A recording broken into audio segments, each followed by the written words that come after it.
Isang mapagpalang araw po sa ating lahat. Nandito tayo ngayon sa ating airlying tayo ng abukado, yung tinatawag na markot. Yan. Kukuha tayo ng lupa. Ito yung ating gagamitin. Yan. Dadamihan natin ng lupa. Yan. Bali ang puno na yan, abukado. Ang bunga po niyan ay yung tinatawag na binumbilya. Hugis bumbilya ang kanyang bunga. At napakaganda dahil may malaki ito at saka maganda laman, lagkitan. Sabi nga yung tinatawag na lagkitan na laman. Lilinisan muna natin.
Bali itong lugar na to yung ating lalagyan ng balot, itong lugar na to.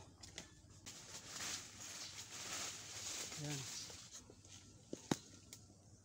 Kakayurin lang natin mabuti yung kanyang balat para siguradong malinis na malinis.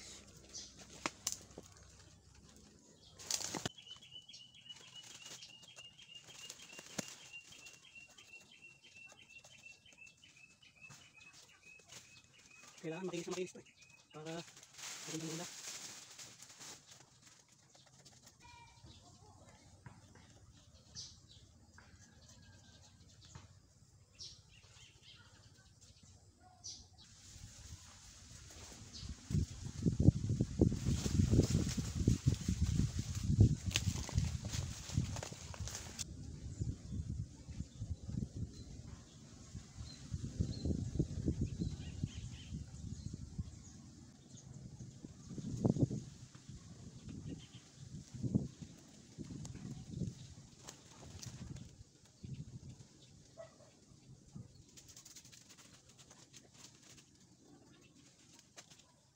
So yan, makinis na makinis yan hanggang sa likuran. Ayan, malinis na malinis yan.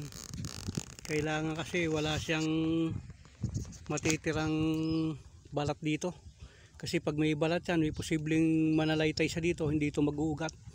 O yan, lalagyan natin siya ng plastic. Kaya handa natin yung ating panali para tali na lang tayo ng tali dito. Ayan. Tas ko ng bahagya para ayan, dito sa lugar na to.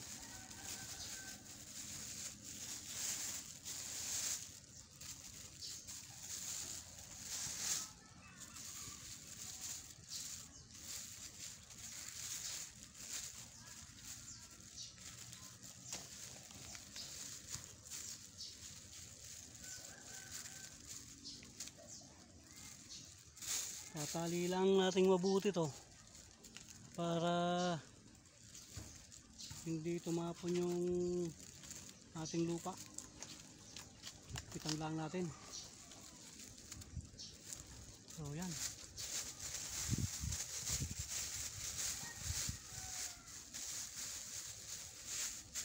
So ayan siya. Ayan yung kanyang clearance. Buhol natin siya rito.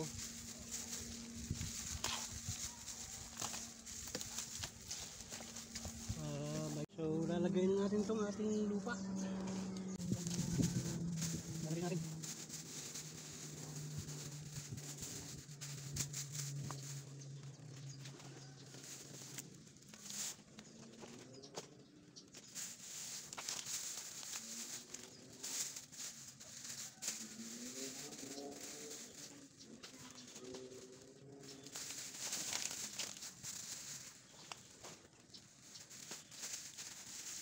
paglagay pa ng lupa, siguro lang natin na lalagyan yung ating hiniwa. Yan.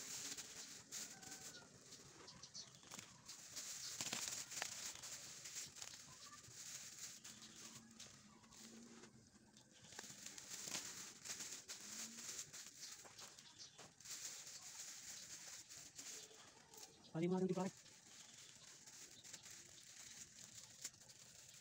Mag-adjust tayo. Medyo masyadong mababa yung nilagay natin. Yan, tatas natin.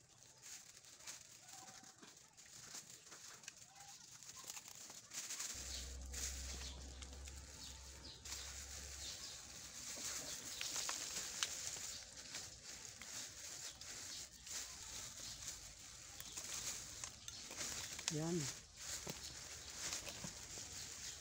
Ano, siguraduhin natin na matakpan natin mabuti yung ating binalatan.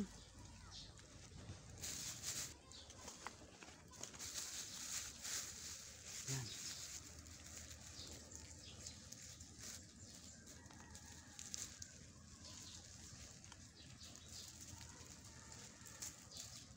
Ayun.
Siguraduhin lang natin mahigpit dito sa baba para hindi siya malaglag o umusos.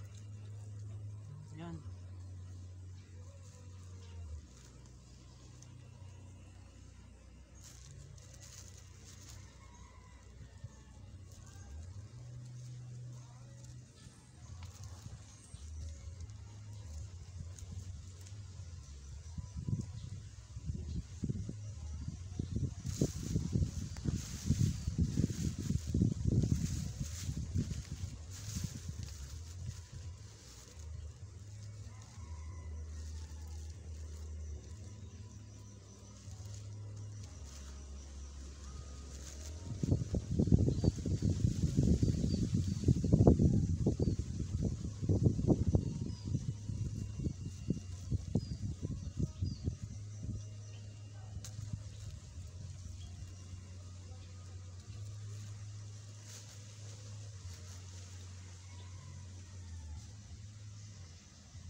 So yan, okay na yung ating minarkot.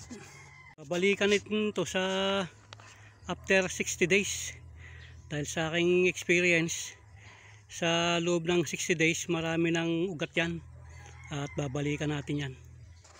Kagandang puno nito, masipag mamunga to eh.